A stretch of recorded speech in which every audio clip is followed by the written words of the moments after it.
4장 1절에서 4절 말씀 신약성경 249쪽에 기록되어 있습니다.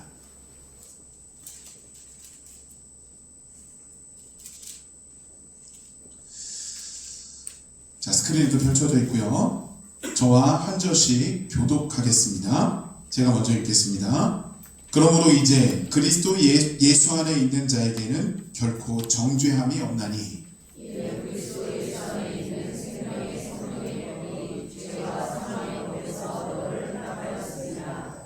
율법의 육신으로 말미암아 연약하여 할 수 없는 그것을 하나님은 하시나니 곧 죄로 말미암아 자기 아들을 죄 있는 육신의 모양으로 보내어 육신의 죄를 정하사 육신을 따르지 않고 의를 따라가는 우리에게 율법의 요구가 이루어지게 하려 하십니다.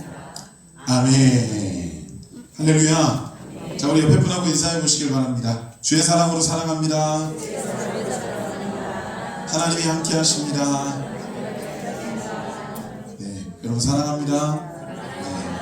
아멘. 네. 죄라고 하는 거 참 힘든 말이죠. 근데 그 죄는요, 사단 마귀로부터 우리에게 들어옵니다. 그래서 때로는 내가 원하지 않고 내가 계획하지 않았는데도 우리가 죄 가운데 빠지게 될 때가 있다는 거예요. 적어도 그리스도인이고 우리가 신앙인인데 일부러 하나님의 뜻에서 어긋나고 일부러 죄를 짓겠다고 작정하고 살아가는 사람들은 없습니다. 근데 그럼에도 불구하고 이 사단마귀의 계계를 통해서 우리는 어쩔 수 없이 죄 가운데 빠질 수밖에 없다라고 하는 거죠. 자, 우리가 이처럼 죄에 빠지면 사단마귀는 그 틈을 놓치지 않고 우리에게 접근해서 우리를 참소하고 우리를 흔들어 놓으려고 하죠. 이들의 근본적인 목적이 뭐냐면 딱 한 가지예요. 하나님과 우리와의 관계를 깨뜨리려고 하는 거예요. 어떻게 해서든 하나님과 우리와의 돈독한 관계를 벌려놓으려고. 근데요, 우리 하나님께서는 너무나도 신박하시게 그런데 사단마귀 앞에서 전혀 다른 계획으로 우리를 탕비해 주시죠. 자, 여러분 우리 1절을 다시 한번 보겠습니다. 우리 스크린에도 펼쳐져 있고요. 1절 함께 묵독합니다. 그러므로 이제 그리스도 예수 안에 있는 자에게는 결코 정죄함이 없나니.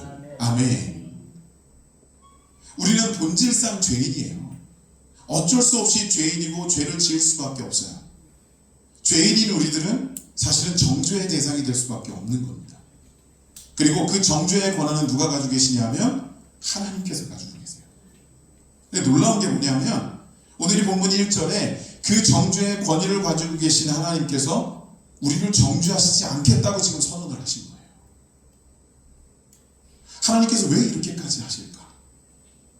도대체 하나님의 계획은 무엇인가?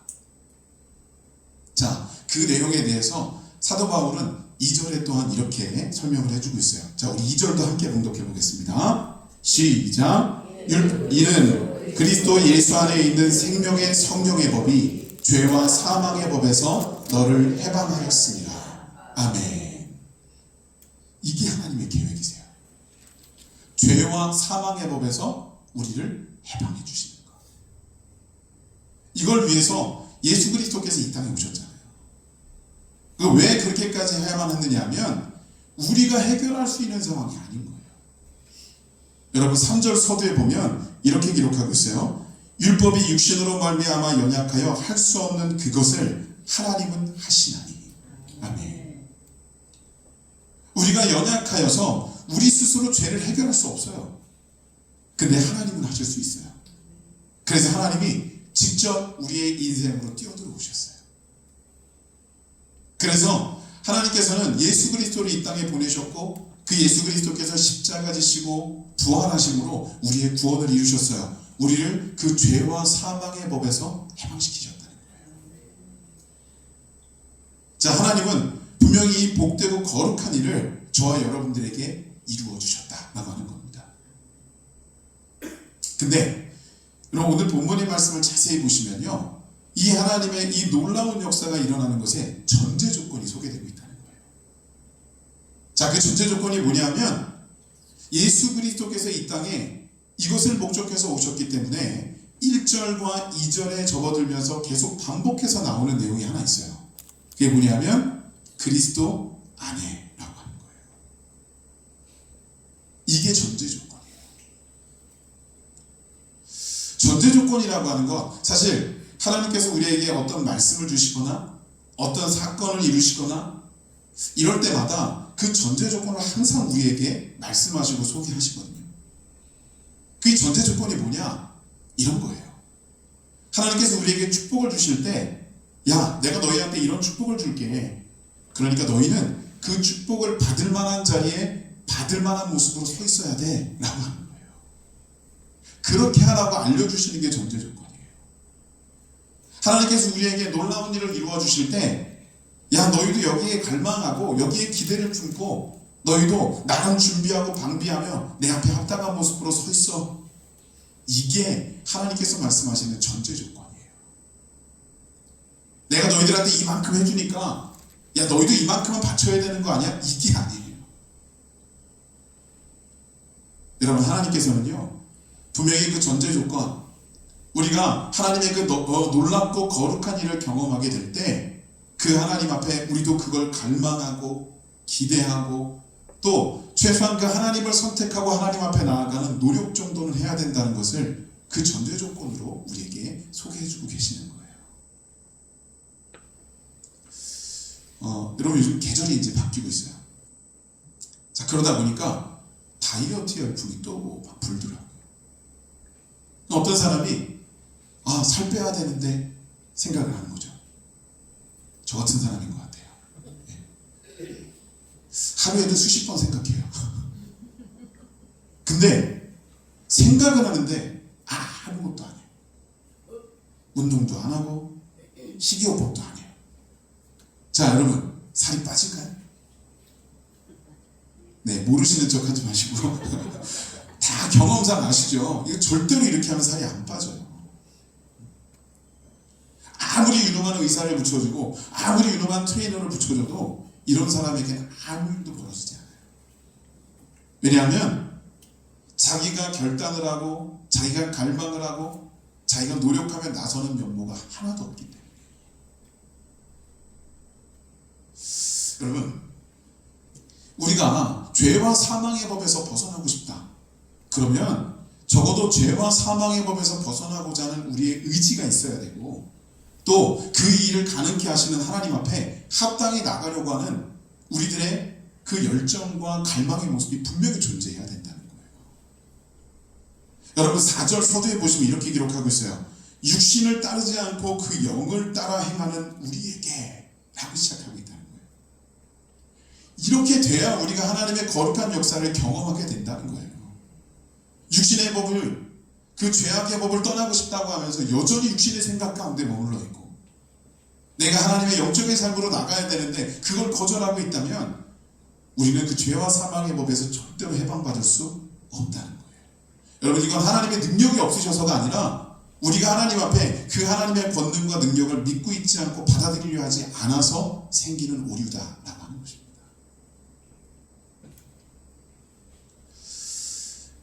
간혹 우리는요, 하나님께서 우리에게 뭔가를 이루시려고 할 때 거기에 대해서 기대도 가지고 또 바람도 있어요. 근데 그 하나님과의 더 돈독한 관계성 속에서 하나님께서 우리에게 이루시는 일을 자녀된 권세로 마음껏 누릴 수 있는 그 상황으로 나아가는 것을 우리는 거절할 때가 너무나도 많아요. 하나님께서 해주셔야죠. 당연히 그렇죠. 근데 해주시는 것도 아무런 관계성이 유지되어 있지 않은데 해줄 수가 있을까요? 여러분, 제가 저희 자녀들에게 집에서 밥도 주고 잠자리도 제공하고 옷도 사주고 학비도 대주고 왜 그럴까요? 제 자녀이기 때문이에요. 그 관계성이 온전하기 때문에 그거 해주는 거예요. 근데 그 관계성 자체에는 전혀 관심이 없어요. 때로는 그걸 깨트리려고까지 해요. 그러면 여러분, 아버지가 주는 거 받아 누릴 수가 없다는 거예요. 사람들은요, 자기 건강을 위해서 살 빼겠다는 이유로 하루에도 수시간 동안 운동을 해요. 막 공원을 20바퀴 30바퀴 돌기도 하고, 그리고 헬스클럽에 가서 뭐 PT를 받아가면서 막 3시간 4시간 운동을 해요. 근데 그렇게 열심히 하시는 분들한테 곡이 들리는 말은 뭐냐면 그 시간이 하나도 안 아깝대요. 자기 몸이 변해가는 그 모습을 보면 너무 행복하대요. 근데 저는 해도 안 변해요. 자, 열심히 하고 그 시간이 아깝지 않고 그럴 수 있어요. 근데 중요한 건요, 이 지점에서 제가 신앙인인 우리 스스로에게 분명히 질문을 던져야 된다고 생각한다는 거예요. 그 질문은 뭐냐면, 내가 하나님을 예배하고 하나님 앞에 기도하며 주님께 나아가는 시간을 얼마만큼 할애하고 있느냐라고 하는 거예요. 어떤 분들은요, 한 시간 하나님 앞에 예배하는 것도 너무 힘들어 하시더라고요. 어쩌다가 규정된 예배 시간을 조금만 오버하면 그걸 그렇게 힘들어 하시는 거예요. 어떤 분들은 신앙인인데, 내가 그리스도인인데도 그 하나님과 깊은 영적 교제를 나누고 그 소통을 이룰 수 있는 그 기도를 이어가는데 단 30분도, 아니 단 10분도 유지하지 못하는 경우들도 있더라는 거예요. 물론 여러분, 그 시간의 길이가 중요한 건 아니에요. 근데 여러분, 이렇잖아요. 내가 좋아하는 일, 내가 즐겨하는 일에 시간을 얼마나 투자해도 여러분 그게 지루할 틈이 없잖아요. 그죠? 쏜살같이 시간이 지나가잖아요. 우리가 하나님을 예배하는 것에 기쁨을 삼고 하나님 앞에 기도하는 것에 즐거움을 삼고 나아가면요, 내가 예배하며 하나님 앞에 기도하며 1시간이 지나고 2시간이 지나고 반나절이 지나고 그래도 그게 절대로 범패스럽지 않아요. 오히려 할 수만 있다면 하루 온종일이라도 내가 하나님과 더 함께하고 싶다라고 하는 마음을 갖게 되는 거예요. 이게 바로 저와 여러분들의 모습이 되어야 된다고 하는 거예요. 이스라엘 백성들이요, 바벨론 포로기를 마치고 3차에 걸친 귀환을 이루게 됩니다. 이때 마지막 3차 귀환을 주도했던 사람이 느헤미야라고 하는 사람인데, 그 느헤미야가 본국으로 돌아와서 52일 동안의 성벽을 건축해요. 그리고 나서 가장 먼저 했던 게 뭐냐면, 그 성벽 안에 있는 수문학 광장이라고 하는 곳에 이스라엘 백성들을 다 모읍니다. 그리고 에스라 학사를 초청해서 장장 6시간 동안이나 하나님 앞에 예배드리며 말씀을 들어요. 자, 이 당시 이스라엘 백성들의 태도가 어땠을까요? 아니, 잘 들리지도 않는데, 아니 저 멀리서 잘 뵈지도 않는데 이 6시간은 너무 심각한 거 아닌가? 혹시 이렇게 불평을 했을까요? 사실 인간적으로라면 분명히 그랬을 법한데 이들은 그러진 않았어요. 에스라가 하나님의 말씀 두루마리를 펼쳤을 때 이들은 모두 자리에서 일어났고, 6시간 동안 하나님의 말씀을 증거할 때 이들은 모두 아멘 아멘이라고 화답하며 하나님과의 그 영적 교대 속으로 더 깊이 들어가는 모습을 보였다는 거예요. 여러분, 이게 진짜 신앙인의 모습, 바로 저와 여러분의 모습이어야 된다는 거예요. 어떤 분들은요, 자기 몸의 건강을 위해서 혹은 자기 스스로의 어떤 세상적인 가치를 위해서 수십만 원, 수백만 원, 수천만 원도 아깝지 않게 쓰기도 해요. 근데 이상하게 하나님 앞에 헌신하고 헌금하려고 그러면 10,000원짜리 한 장을 가지고 고민을 하는 거예요. 떨려. 여러분, 오해하지 마세요. 제가 헌금의 액수 가지고 말씀드리는 게 아니에요. 우리의 하나님 앞에서의 영적인 삶의 태도를 말씀드려요. 우리가 하나님 앞에 헌신하고 드리고 싶은데, 근데 상황과 조건이 여의치 않아서 마음껏 드릴 수 없을 수 있어요. 그러나 여러분, 성경에 나오는 과부의 두렙돈처럼 내게 있는 것 가운데 하나님께 구별하고 사랑을 담아서 최선을 다해서 하나님 앞에 드리면, 그 액수가 어찌됐건 간에, 그 상황이 어찌됐건 간에 하나님은 그거 기쁨으로 받으신다. 문제는요, 우리가 우선순위가 하나님 앞에 잡혀있지 않으면 우리가 하나님 앞에 드려지는 시간, 우리가 하나님 앞에 드려지는 물질, 모든 것이 아까워질 수밖에 없다. 내가 하나님을 우선순위에 놓으면 하나님께 드려지는 것 어떤 것이든 나는 아낌없이 드릴 수 있는 상태가 된다라고 하는 것입니다. 여러분, 진정으로 우리가 죄와 사망의 법에서 벗어나기 원한다면 가장 먼저 해야 될 것은 그 그 모든 것에 권위를 쥐고 계시는 하나님과의 더 밀도 있는 관계를 유지하기 위해 그분 앞으로 영적인 삶의 모습으로 다가서야 한다는 거예요. 육적인 생각이 우리를 더 많이 지배하려고 될 겁니다. 그러나 거기 빠지면 안 된다는 거예요. 여러분, 우리가 오늘 본문으로 4절까지 봉독했는데 7절에 바울은 이렇게 말해요. 제가 봉독해 볼게요.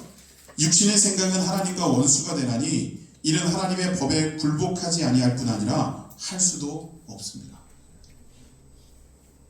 이런 상태로 하나님 앞에 세워져 있다면 우린 절대로 죄와 사망의 법에서 벗어날 수가 없다는 거예요. 7절의 이 사도 바울의 고백과 같이 또 4절에 나와 있는 내용과 같이 우리는요, 육적인 생각과 육적인 가치가 아니라 바로 하나님 안에 깊이 들어갈 수 있는 그 영적인 삶의 패턴으로 우리의 삶을 이끌어 가야만 한다라고 하는 거예요. 그렇게 될 때 여러분, 하나님께서 우리에게 이루시는 그 놀랍고 복된 그 거룩한 역사가 우리의 것이 될 수 있다라고 하는 것입니다. 사실 여러분, 오늘 이 시간에도요, 사단 마귀는 어찌 보면 그네들에게 있어서 최고 가치의 무기인 죄라고 하는 것을 가지고 우리에게 접근해 오고 있을 겁니다. 사실 굉장히 무시무시한 상황이에요. 근데 우리 하나님이 함께 하시기에 그들은 단 한 발자국도 우리에게 더 이상 접근할 수 없을 거예요. 시편 23편에 다윗은 이렇게 고백하거든요. 주께서 원수들의 목전에서 내게 상을 차려주신다. 굉장히 위협적인 상황이거든요. 근데 하나님께서 너무나도 태연하게 우리에게 상을 차려주신다. 이게 뭘 의미하느냐 하면 인간적으로, 세상적으로, 육신적으로 아무리 위협적인 상황이라도 하나님께는 그거 아무것도 아니라는 거죠. 하나님이 모든 것의 통제권을 가지고 계신다는 거예요. 그렇기 때문에 자기들은 최고의 무기라고 생각하는 죄를 들고 우리에게 엄습해오는 사단 마귀들이라 할지라도 그 하나님 앞에서는 꼼짝할 수가 없다라고 하는 거예요. 제가 예전에도 한번 소개해드린 적이 있는데, 칼빈이라고 하는 사람이 쓴 기독교 강요라고 하는 책에 보면 사단 마귀에 대해서 이렇게 표현을 합니다. 그들은 대단한 영적 능력치를 가지고 있는 존재들이지만 하나님께서 용인하신 일 외에는 그 어떠한 것도 이룰 수 없는 존재들이다. 이게 사단 마귀예요. 이게 무슨 뜻이냐면 하나님께서 그 사단 마귀들에 대한 통제권까지도 강력하게 쥐고 계신다라고 하는 거죠. 여러분, 기억하십시오.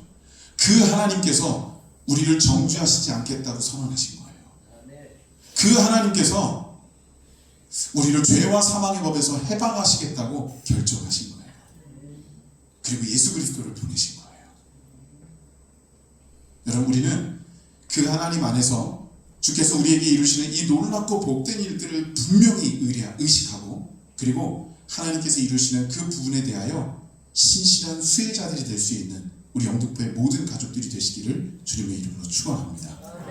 여러분, 다시 한번 말씀드립니다. 하나님께서 이루시는 일에 영적으로 갈망하십시오.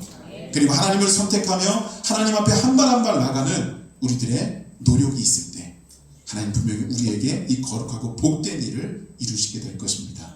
돌아오는 한 주간 여러분, 이 귀한 역사를 하나님 안에서 누리는 저와 여러분들이 되시기를 주의 이름으로 축원합니다. 아멘. 기도하시겠습니다. 거룩하신 하나님, 감사합니다. 우리는 연약하고 부족하여 매 순간순간 하나님 앞에 나아가는 길이 막힐 때도 있고, 때로는 쓰러지고 넘어지고 죄악 가운데 우리가 어찌할 바를 모를 때가 너무나도 많습니다. 그러나 모든 것에 권위를 가지고 계시고 통제권을 가지고 계시는 하나님께서 우리를 정죄하시지 않으시겠다고, 우리를 죄와 사망의 법에서 해방시켜 구원에 이르게 하시겠다고 우리에게 말씀해주고 계십니다. 하나님의 그 말씀을 믿고 따릅니다.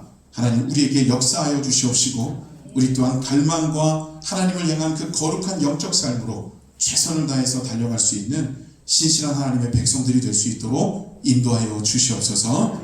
이 시간도 함께 하시는 하나님 감사드리며 예수님의 이름으로 기도드렸습니다. 아멘.